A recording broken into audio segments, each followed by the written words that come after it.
and trying to keep on schedule here. Good afternoon, and the Technoport folks have asked me to speak about bringing ideas to reality, and I'm going to focus my remarks today on how successful technologies, with those kinds of technologies, product meets market. I need the clicker, which... I met with a lot of people today already, and I've been incredibly psyched to see how much technology innovation is going on in this entrepreneurial capital. But for those of you that I didn't meet, just very briefly, I'm an advisor and mentor to companies globally, an angel investor and board member to companies including a number in Europe, and I've taught entrepreneurship for the past 13 years at the University of California at Berkeley, at the Haas School, and also at the Stanford Graduate School of Engineering. But I get tremendous fulfillment from helping entrepreneurs around the world create the best version of Silicon Valley wherever they are. I think that there are certainly many different things that happen with entrepreneurship in different markets, and Norway is a distinct market, but there are some universalities when it comes to entrepreneurship. And I believe in frameworks, and I think everyone should have a framework, a broad framework about how to think about bringing technologies to market. This is mine. Those of you who are industry veterans in the audience, I'm sure, have your own that you have applied thousands and thousands of times. But for those of you that are new to entrepreneurship, I encourage you to come up with one that works for you. And every time that you're in a cocktail hour hearing about ideas, put them through that framework and see how they do. Mine just is 5 very, very easy, simple questions. Is there a burning need? Is there a big enough market? Do you have a scalable business model? Can you establish a sustainable, differentiated positioning? And is it the right time and the right team for that idea? Now, the reason there are arrows around it is because it's not just about figuring out whether an idea is good or whether a technology is valid, but any idea that you have, you can optimize and you can improve based on looking at which things you're deficient in or which things you're distinctive in. Now, this is a general framework that you can put your own entrepreneurial idea through, but today we're going to speak much more specifically about bringing technology to market. And another universality is bringing technology to market fuels growth, and disruptive technologies create exponential growth. However, as we zoom into the first part of this curve, early on, it's hard to figure out which one is which. And so the questions at hand are, number one, how can we figure out which technologies have the best chance to fuel exponential growth? And even more important, for our own technology projects, the question is, how can we optimize them to give them the best chance of being truly disruptive? Well, I believe that great companies provide a bridge between a market opportunity that provides a unique value proposition to a target market, and that bridges to a product or service where you have a novel technology invention that links directly to that value proposition. And so back to the cocktail hours, when you're out there talking to people and they're sharing with you their ideas, I'd like you to think about, when I hear about that underwater drone technology, or I hear about the hyper, I'm trying to remember what that was, the hyperspectral imaging technology for figuring out whether you have arthritis just by putting your hand in the machine. These are all fantastic fundamental technologies. What I'd like you to understand is there a target market where people's hair is on fire and they absolutely positively need that idea? And are these people developing a technology and architecture where the differentiation of that architecture meets that market hand in glove? And where the market and technology meet hand in glove, that's where there's power. And I'd like to use a few examples to illustrate the point of that market technology hand in glove. The first is from popular companies that I'm sure many of you are familiar with, Box.net and Dropbox. How many people here have tried to share a file using Dropbox with a friend or colleague? Pretty easy. Not surprising, it catches on like wildfire. It was built to be a consumer-oriented product that was easy to share, easy to indoctrinate. How many people have ever tried to share on Box.net anything with somebody that doesn't work at your company or doesn't work within your university? It is mind-numbingly impossible. It is annoying beyond belief to try to do it. Well, in fact, it was designed to be annoying to do that. The product is designed for enterprises who care most about security, protection, version control. They don't want you to be able to share that file with anybody, and so it's built that way. And the product meets that market need hand in glove. Just as Dropbox, while it meets the consumer need of being able to share files easily, I had a situation where somebody deleted one of my files or actually replaced it with a blank file, which is the kind of thing that can happen in Dropbox because it's designed for exactly the opposite purpose. And so two seemingly competitive companies, companies that I would maintain are both successful, even though the popular press may say one is more successful from the other, have distinctive elements of technology that serve targeted value propositions within each of their markets. And now I want to share a completely other side of the coin kind of company, and this one none of you will have ever heard of. It's called Aperia, and they make something called the Halo system, which inflates truck tires to their optimal pressure using nothing but the wheel's rotational motion to passively develop enough pressure to reduce blowouts, to improve fuel economy, and to reduce tire wear. I bring this up first because it's something that anybody in this room could have figured out was a neat idea, right? And it feels like the kind of thing that should have been invented already. But this company, just like Box and just like Dropbox, right from the start, this company was trying to optimize this product market fit. They were trying to match their customer needs with their product foundational requirements, and thus they architected their product right from the start to meet the needs of trucking fleets.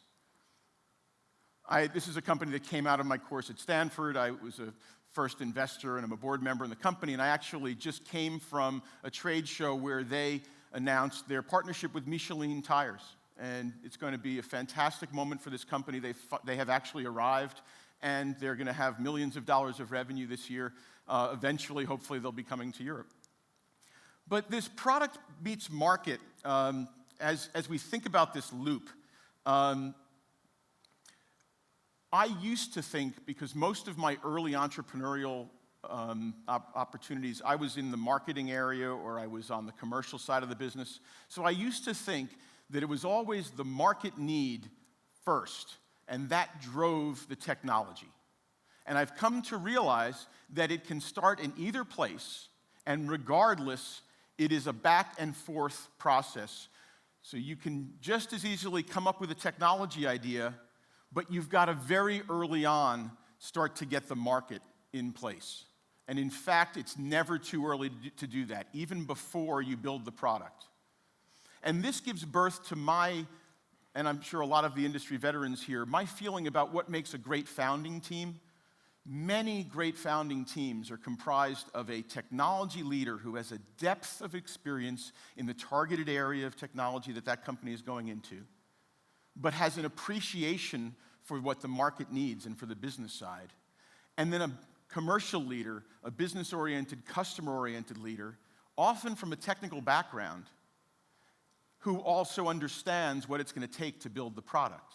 And the two of them share common values and trust each other deeply that they are going to be able to do their side of the fence. And lastly, of course, communicate really effectively with each other. Sometimes this product-market interface happens on a daily basis in some of the consumer internet companies. Now, this iteration that happens, this iteration of what is your customer asking for, what is it possible for us to solve, has a third component also, which is and what of that is scalable. It's subtle, but it's really important because you want to build a technology that is fundamentally scalable, where you can make money, where the more you do, the cheaper it gets for you, the better it is. But you also want to be developing that technology and delivering those features to a market that is scalable. In Silicon Valley, we have this sort of magic total addressable market has to be $1 billion. I don't know if everybody's ever heard that number. It's like this magic number would be 1 billion euros. And that is not because you're going to get 1% of a $1 billion market and therefore have a $100 million business or a $10 million business. The reason that you want a $1 billion market is that market is comprised of a series of target segments throughout that market. And the reason that you want the big total addressable market is that in all likelihood, you're going to be wrong about your initial target market. And if the total addressable market is big enough, you can bob and weave your way into still having a sustainable business. If your target market is small and you're wrong, you're dead. And so you need to go out and ask your customers and make sure that you, in fact, have something that these customers really need and that there is a large group of these customers. And how do you figure that out? Well, you ask them and then you listen. How do you know whether if you build it, they will come? Well, those alpha and beta customers unlock clues as long as you're willing to listen. Even before you build the product, show them what you're thinking of and get them to react to it. Do you like it? Well, I kind of like this. I don't like that. Well, how could it be better? Well, if you did it this way or that way. If I did that, would you buy it? Yes. Well, they have now told you what they're looking for. True, you want to make sure that you apply your own judgment to that to make sure that you're shooting ahead of the duck, as I like to say. You don't want to be shooting at the duck, right? Because you're not going to hit it. But if you listen to those alpha and beta customers, and if you're honest with yourself about whether you are, in fact, a need to have, especially in business-to-business markets, if you're not a need to have, it's pretty tough going.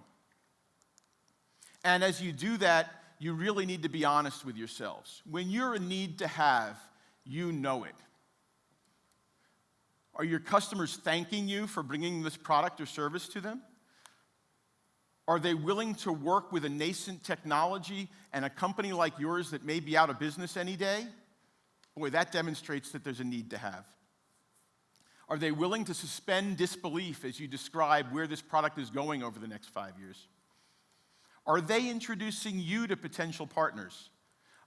Entrepreneurship is hard enough, but it's a lot better when you're distinctive and when you're necessary to your customer. And as you're talking to the customers, understand whether you are, in fact, a complete product, whether what you're offering is the complete sum of what the customer needs, or you need to have partners, as I described. I think that Christian and Lasse described very nicely that they realized that their complete product was a wearable that had information on it, that had wonderful applications built on top of it. It included the data mining. It included, as they described, their core competence for their company is going after this data and making sense of it to a customer. But the full product is not just that data. They required a wearable, but they didn't want to be the ones that had to invent a wearable, although they tried early on. I'm sure they've built some of the initial applications, but they probably envision a world where other people are building applications on top of their device to enhance the user experience. And most importantly, the user experience and the user interface of the device as being part of the product.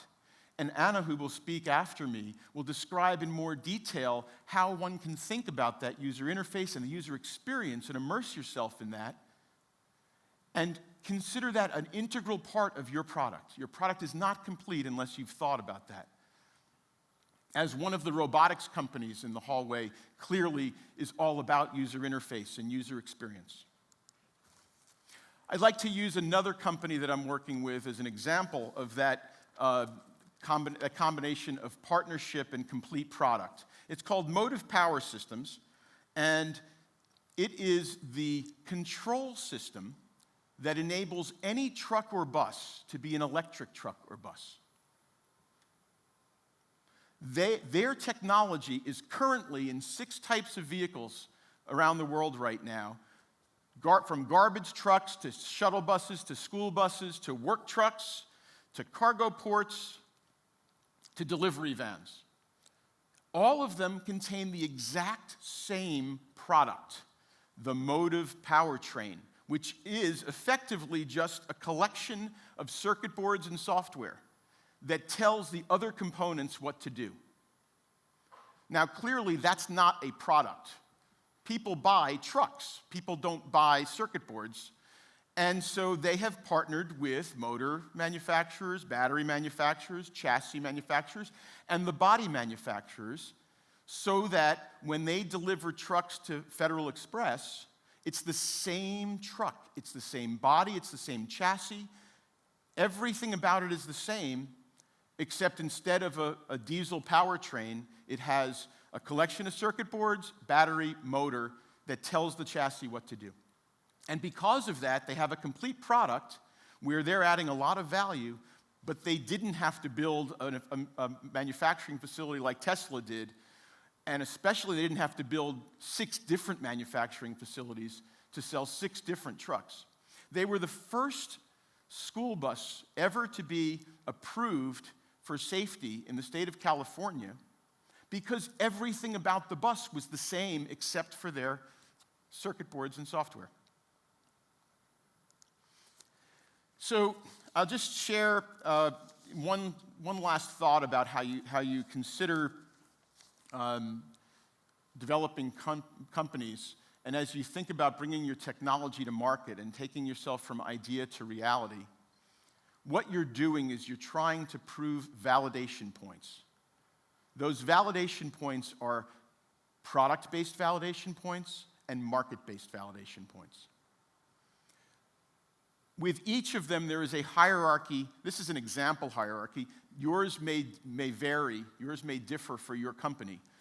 But what you want to do is you want to step through this hierarchy of product execution. And you might think about Aperia and Motive, the 2 companies that I just described. Aperia has effectively achieved product release. Motive is somewhere around user validation at the moment. Even though there are 24 Motive vehicles on the road, they still haven't quite gotten to the point where they just sort of churn the engine and they can release product. But there's a similar hierarchy of sales or market execution where you start with referenceable customers and eventually you get beta customers and users. But it's never too soon to get your customers to start to pay. And in the case of Motive, they're actually already up there with Aperia and actually have millions of dollars of revenue because all the way through this process, their customers have been paying for their products, effectively getting them to be part of the funding process for their company. And I bring that up because in Norway, we've heard a little bit about that this morning. There's obviously some sensitivity to the availability of capital at different stages of companies. It turns out that's true in the United States too. It's even true in Silicon Valley. Unless you're a rock star or unless your company is in one of those narrow areas that all the investors want to invest in, it's tough to raise money. You need to think creatively about other ways of raising money. Motive has raised money with grant money, just as many of you will raise money or are raising money with money from the government that wants to fuel and spur innovation. In addition, many of you are developing something that to a partner company or to a customer is valuable even in beta form. Think about having your customers help fund your company this way. And now I want to put you in the minds of that investor for a second as you're developing your technology. And I want to align the way you think about delivering your technology and your market presence with the way an investor thinks about that. And I think they should be the same.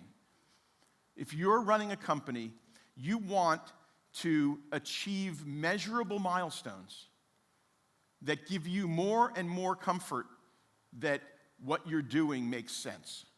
And those milestones are in the product area, in the market area, also sometimes in the company area. And they're interrelated. Your product milestones and your market milestones all influence each other. They are tied together. And you can tie those things to your financing events. You want to achieve certain milestones and then raise some seed capital. With that capital, you want to achieve further milestones and then raise perhaps a Series A. And as you do that, and this is a chart that it's a little busy, but I just like to share it when I present, especially to entrepreneurs. Investors understand this. This is basically staged finance, so it's pretty straightforward to investors. But as an entrepreneur, you should understand that's the way investors think, and it's the way you should think. The value of a public company increases slowly and linearly over time as cash flow increases or as earnings increases. In startup companies, value increases in a step function when you de-risk the company by achieving some of those milestones on the previous page. So what you want to do in between each financing event is achieve those kinds of measurable milestones that investors will think are de-risking the company and therefore increasing its value. But frankly, you should be thinking about that. If you achieve those milestones, maybe it is worth spending the next 5 to 10 years of your life to continue to try to achieve those milestones. So just as a reminder, just in summary, in summary, the power of the product meeting the market hand in glove is, I think, the essence of what entrepreneurship is.